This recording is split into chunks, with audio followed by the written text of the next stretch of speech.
తెలుగు ముచ్చట్లు వార్తకు స్పందన. నమస్కారం. తెలుగు ముచ్చట్లు వార్తలకు స్వాగతం. వార్తలు చదువుతున్నది ప్రీతి. పుంగనూరు ఆలయ భూమిలో నిర్మాణాలు. శివయ్యకు అండగా కమిషనర్ నరసింహ. అధికారులకు జనం జేజేలు. పుంగనూరు బస్టాండులో గల శ్రీ భోగనంజుండేశ్వర స్వామి ఆలయ భూమిలో ఆదివారం దేవాదాయ శాఖ అధికారులు నిర్మాణాలు చేపట్టారు. ఆలయానికి చెందిన 1.50 కోట్లు విలువ చేసే స్థలాన్ని కబ్జా చేసి రికార్డులు మార్చి విక్రయించారు.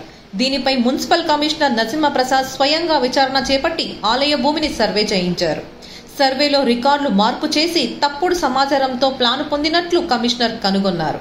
పరమేశ్వరుని ఆలయ భూమి కబ్జాకు కుట్రలు జరుగుతున్నట్లు కమిషనర్ సర్వేలో వెల్లడైంది. దీనిపై ఆయన ప్లానును రద్దు చేయాలంటూ ఉన్నతాధికారులకు సిఫార్సు చేశారు.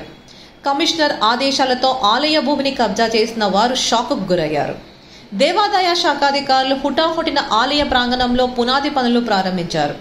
ఈ సంఘటన పట్టణంలో దావానలంలా వ్యాపించింది.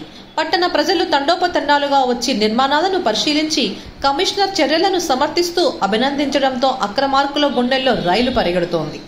ఇందుకు బాధ్యులైన వారిపై క్రిమినల్ కేసులు నమోదు చేసేందుకు దేవాదాయ శాఖాధికారులు సిద్ధమయ్యారు.